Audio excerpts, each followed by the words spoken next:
મેંદરડા ખાતે ઓપરેશન સિંદૂરના ગૌરવમાં તિરંગા યાત્રા યોજાઈ હતી। પહેલગામ આતંકી હુમલા બાદ ઓપરેશન સિંદૂર વિજયની આન બાન અને શાન સાથે ઉજવણી કરાઈ હતી। શહેરના આંબેડકર ચોક ખાતે ઓપરેશન સિંદૂરના વિજયની આન બાન અને શાન સાથે ઉજવણી કરવામાં આવી હતી, જેમાં ભારત માતા કી જય, વંદે માતરમ, શહીદો અમર રહો સહિતના નારાઓ લગાવી ઉજવણી કરવામાં આવી છે।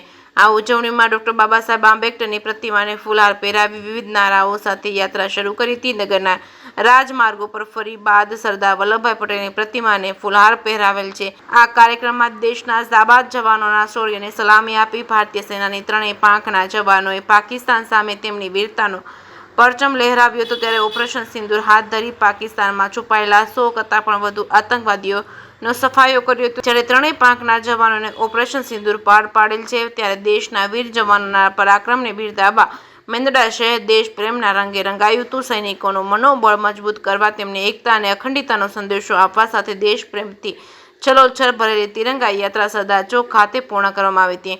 આ તિરંગા યાત્રામાં મહાન સુખરામદાસ બાપુ તેમજ નગરજનો, વિવિધ ધાર્મિક તેમજ સેવાકીય પ્રવૃત્તિ કરતી સંસ્થાઓ, રાજકીય બિન રાજકીય આગેવાનો, કાર્યકરો, યુવાનો, મહિલાઓ સહિતના બોડી સંખ્યામાં લોકો ઉપસ્થિત રહ્યા હતા।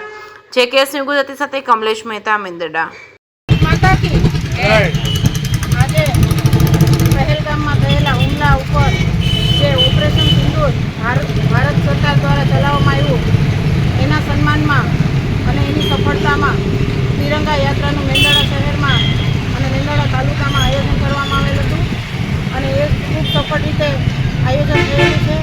ઓપરેશન સિંદૂરમાં ભારતનો ભવ્ય વિજય થયો છે અને પાકિસ્તાને પોતાના તરફથી સીઝ ફાયર માટે સમગ્ર વિશ્વમાં હાથ લાંબો કરવો પડ્યો। એ જ આપણા ભારતની અને ભારતની સેનાની તાકાત છે અને આ નરેન્દ્રભાઈ મોદી આપણા વડાપ્રધાન છે, એની સરકારમાં શક્ય બની શકે એ આપણે જોયું।